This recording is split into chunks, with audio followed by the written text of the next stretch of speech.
샬롬, 하나님과 동행하는 새벽 기도회 달라스 임마누엘 교회 권성철 목사입니다. 오늘 하루도 하나님과 동행하며 풍성한 은혜를 누리시는 저와 여러분이 되시길 기도합니다. 오늘 하나님의 말씀은 신명기 28장 1절에서 6절까지의 말씀입니다. 내가 내 하나님 여호와의 말씀을 삼가 듣고 내가 오늘 내게 명령하는 그의 모든 명령을 지켜 행하면 내 하나님 여호와께서 너를 세계 모든 민족 위에 뛰어나게 하실 것이라. 내가 내 하나님 여호와의 말씀을 청종하면 이 모든 복이 내게 임하며 내게 이르리니 성읍에서도 복을 받고 들에서도 복을 받을 것이며 내 몸의 자녀와 내 토지의 소산과 내 짐승의 새끼와 소와 양의 새끼가 복을 받을 것이며 내 강주리와 떡반죽 그릇이 복을 받을 것이며 내가 들어와도 복을 받고 나가도 복을 받을 것이니라. 아멘. 제가 2009년도에 미국에 유학을 오게 됩니다. 미국에 와서 참 신기한 것들 많더라고요. 모든 게 한국보다 다 크더라고요. 나무도 크고 사람도 크고 땅덩어리도 크고 하여튼 다 크더라고요. 그런데 무엇보다도 미국에 와서 신세계를 경험하게 되었는데 그것이 바로 인앤아웃이라는 햄버거 가게였습니다. 맥도널드나 버거킹에 비해서 메뉴는 그렇게 많지는 않았는데 정말 많은 사람들이 점심시간대든 아침이든 그 인앤아웃 버거에 굉장히 많은 사람들이 찾게 되는 것을 볼 수가 있었습니다. 저도 그 인앤아웃 버거라는 곳을 캘리포니아에 있을 때 공부할 때 함께 공부하던 친구와 함께 그곳에 가서 음식을 먹게 되었는데 너무 궁금했어요. 그래서 그 친구한테 물어보았습니다. 도대체 다른 햄버거 집하고 무슨 차이가 있길래 이렇게 사람들이 많이 오는 거지? 라고 이렇게 물어봤습니다. 그랬더니 그 친구가 친절하게 얘기를 해주더라고요. 일단 햄버거 맛이 다른 곳보다 좋대요. 그래서 뭐 다른 햄버거 똑같은 햄버거지 뭐가 다를 게 뭐가 있냐고 물어봤더니 그 이유에 대해서 아니라고, 이 인앤아웃 햄버거는 항상 좋은 신선한 재료를 사용을 한다고, 하루 사용하고 사용하지 않는 그러한 야채 재료들은 다 버린다고 이렇게 얘기해 주더라고요. 그리고 손님이 보는 그 앞에서 즉석으로 만들어 주기 때문에 사람들에게 굉장히 인기가 있다라고 이렇게 얘기해 주는 것을 들을 수가 있었습니다.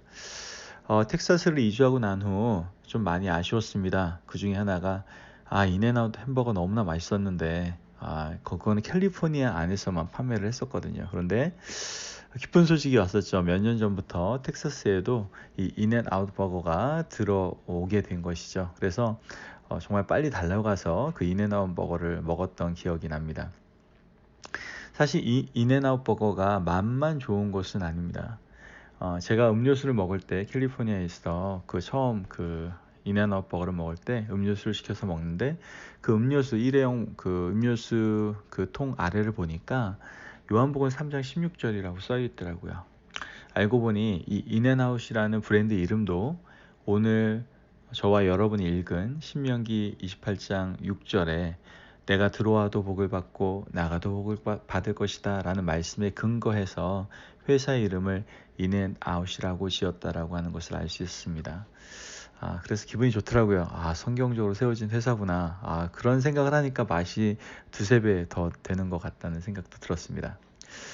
여러분, 성경에서 말하는 복에 여러 가지 복이 있습니다. 영적인 복도 있고 물질의 복도 있고 건강하고 장수하는 복도 있고 또 자녀의 복이 있죠. 그런데 이런 복들이 사실은 각각 따로따로 있는 복은 아니에요. 사실 그 복들은 다 연결되어 있죠. 먼저는 영적인 복이 임해야 물질의 복도 임한다라는 영적 질서와 진리를 우리는 알 필요가 있습니다. 이 인앤아웃 버거의 창업 정신은 믿음과 정직이라고 하더라고요. 오랜 기간 동안 한결같이 사람들에게 이렇게 인기가 있고 또 사람들에게 좋은 이미지를 심어줄 수 있었던 것은 그 믿음의 정신을 지키고자 할 때 그 물질의 복도 보너스로 받게 된 회사였다라는 것을 우리는 알 수가 있는 것이죠. 오늘 본문에서는요, 하나님의 자녀로서 복을 누리는 그러한 방법에 대해서 우리에게 말씀을 하고 있죠. 하나님의 자녀로서 우리는 당연히 복을 누려야 됩니다. 그죠? 그런데 그 복을 어떻게 누릴 수 있느냐에 대해서 성경은 자세하게 설명하고 있음을 알 수가 있게 됩니다. 1절 말씀을 보면 여호와의 말씀을 삼가 듣고라고 말을 하죠. 우리가 하나님의 자녀로서 복을 누리기 위해서는요, 가장 먼저 해야 될 게 바로 말씀을 삼가 들어야 됩니다. 여기서 삼가 듣는다는 말은 주의 깊게 들어야 한다라는 말씀을 하는 거예요. 어떤 식으로든 하나님의 말씀이 들리면 그냥 흘려듣지 말고 그 말씀을 받아들여야 한다라는 말인 것이죠. 그 말씀을 받아들인다, 즉 믿어야 된다라는 거예요. 여러분, 이 말씀 우리가 보면은 복이란, 즉 복은 말씀을 들음에서부터 시작되는 것이구나 라는 것을 우리는 분명히 알 수가 있게 됩니다. 그래서 그 복을 누리게 하기 위해서 우리 교회에서는 하나님과 동행하는 새벽 기도회를 시작한 거 아니겠습니까? 여러분, 하루의 복을 누리길 원하시잖아요. 하나님께서 넘치는 복과 함께 여러분 삶을 살기를 원하시잖아요. 그러기 위해서는 말씀을 들으면서부터 하루를 시작하셔야 돼요. 그래서 여러분, 카톡에서 이 클릭 한 번만 하면 우리 말씀을 들을 수 있지 않습니까? 그 복을 여러분 누리시기를 주의 이름으로 축원합니다. 말씀은 들음에서부터 시작됩니다. 그죠? 복은 들음에서부터 시작돼요. 그래서 하나님께서는 신앙생활은 우리에게도 가장 중요하게 가르쳐주는 신앙 원칙이 무엇입니까? 바로 믿음은 들음에서 난다는 원칙을 분명히 말씀하시죠. 그래서 가만히 복을 누리지 못하는 사람들의 특징을 살펴보면요, 그러한 사람들은 절대 말씀 듣지 않아요. 주의 깊게 들으려고 하지도 더욱 않죠. 사실 하나님의 말씀만 들어도요, 영적인 복을 받는 출발을 하는 거예요.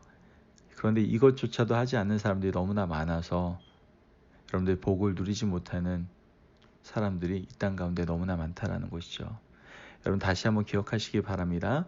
복의 출발은 말씀을 들음에서부터 시작된다라는 것을 꼭 기억하시는 저와 성도님들이 되시기를 바랍니다. 아멘. 더 나아가 우리가 복을 누리기 위해선 듣는 것이 출발점이지만 들은 말씀을 어떻게 해요? 지켜 행할 수 있어야 됩니다. 영어 성경으로는 이걸 follow라고 기록을 하고 있죠. 하나님의 말씀을 따라가는 거예요. 여러분, 아이가요, 엄마 뱃속에서 태어나서 걸음마를 하게 되면은 엄마만 졸졸졸 따라다니잖아요. 짐승이든 뭐든 다 마찬가지입니다. 처음 태어난 아기나 새끼들은 다 어미를 졸졸졸 따르게 돼 있습니다. 마찬가지로 우리가 하나님의 말씀을 믿고 새 사람이 되었다면 어떻게 해야 돼요? 언제나 그 말씀을 졸졸졸 따라갈 수 있어야 됩니다. 성령의 감동으로 기록된 하나님의 말씀을 우리가 보면 우리가 어떻게 하나님을 따라가야 하는지 굉장히 자세하게 우리에게 설명을 해줍니다. 뿐만 아니라 성령님이 우리 안에 계셔서 그때마다 어떻게 살아야 하는지 내 속에서 우리를 가이드해 주시는 것을 보게 되죠. 우리가 복을 누리지 못하는 것은 말씀대로 살지 않기 때문에 그런 거예요. 우리가 말씀을 몰라 안 따라가는 것이 아니라 성령님의 음성 우리가 귀 기울여 듣지 않고 그 음성에 대해서 거부하고 안 따라가는 것임을 우리는 기억해야 됩니다. 이러한 사람은 복을 누리지 못합니다. 우리가 복을 누리기 원한다면 언제나 그 말씀, 들은 말씀을 따라가는 삶을 살아갈 수 있어야 됩니다. 더 나아가 우리가 복을 받기 위해서는 그 말씀대로 따라가며 순종할 수 있어야 됩니다. 목사님, 따라가는 것과 순종하는 게 뭐가 다른가요? 이렇게 질문을 저한테 하실 수 있습니다. 예, 순종은 말씀을 따라가는 것과는 약간의 차이가 있습니다. 예를 들면 하나님께서 노아에게 방주를 지으라고 말씀하시죠. 그때 하나님의 명령에 따라 노아는 어떻게 해요? 방주를 짓고 또 하나님께서는 그 사람들에게 방주에 들어와야지 산다라고 말할 때 그 말을 듣고 어떻게 해요? 정해졌던 사람들은 그 방주로 들어가게 되죠. 이게 말씀을 듣고 따라가는 단계입니다. 그리고 방주에 들어간 다음에 그 안에서 기쁜 마음으로 봉사하고 충성하고 하나님께서 기뻐하시는 삶을 사게 되는 것, 이것이 바로 순종임을 알 수가 있는 것이죠. 사무엘상 15장 22절 말씀을 보면 순종이 제사보다 낫다라고 말씀을 하죠. 여기서 제사는 하나님께서 명령하신 거예요. 하지만 마음에 하나님을 기쁘시게 해드리고자 하는 마음이 없이 제사하는 것은 기뻐받지 않으신다라고 말씀을 하죠. 하나님께서 정말 기뻐하시는 것은 마음을 하나님께 드리는 것, 이것이 바로 순종이라는 거예요. 즉 순종이란 제가 매번 정리해드리지만 즉시 온전히 기쁘게 전심으로 하는 것이 순종입니다. 이 순종이 되지 않으면 하나님께서 이런 물질을 주셨다가도요, 다 거둬가세요. 우리가 온전히 순종한다는 것은 하나님께서 만약에 물질을 주시든 어떤 것을 주시든 그 모든 것들이 쓰여져야 할 곳에 기쁜 마음으로 온전히 전심으로 쓰여지는 것이 바로 순종임을 우리는 분명히 알 수 있어야 된다는 것이죠. 그것이 구제에 쓰여지든 성교에 쓰여지든. 그래서 물질의 복이 임하면 이것을 하나님께서 나에게 왜 주셨을까를 여러분이 물어보셔야 돼요. 나에게 은사의 영역이 있었습니까? 그렇다면 그 은사의 영역을 하나님께서 나에게 왜 주셨는지 물어보셔야 돼요. 그리고 그것이 물질이든 은사의 영역이든 다 하나님의 뜻대로 쓰여져야 합니다. 그래서 하나님께서 주신 복은 순종으로 감당할 때 그때야 비로소 진정한 복이 된다라는 것을 우린 기억해야 되는 것이죠. 그리고 복을 잘 감당할 때 여러분 더 큰 복이 임한다는 사실도 우리는 알아야 됩니다. 오늘 하루도 하나님의 복을 누리시는 저와 성도님들이 되시길 바라요. 이를 위해서 오늘도 하나님의 말씀을 듣고 지켜 행하고 순종함으로 하나님께서 부어주시는 풍성한 은혜를 누리시기를 주님의 이름으로 축원합니다. 아멘. 기도하겠습니다. 하나님 감사합니다. 우리를 축복의 자녀로 삼아주시니 감사합니다. 하나님, 우리가 복의 자녀가 되기를 원합니다. 이를 위해서 우리가 말씀을 늘 들을 수 있도록, 말씀을 듣고 삼가 지키며 행할 수 있도록, 더 나아가 온전히 그 말씀을 순종할 수 있는 자리까지 나아갈 수 있도록 우리에게 믿음을 주시옵소서. 그래서 더욱더 하나님께서 우리에게 허락하신 복을 누리며 더한 복을 더욱더 받는 큰 은혜를 누리는 저희들의 인생이 될 수 있도록 도와주옵소서. 하나님께 감사와 영광을 돌리며 예수님의 이름으로 기도합니다. 아멘. 오늘도 하나님과 동행하며 풍성한 은혜를 누리시는 저와 성도님들이 되십시오.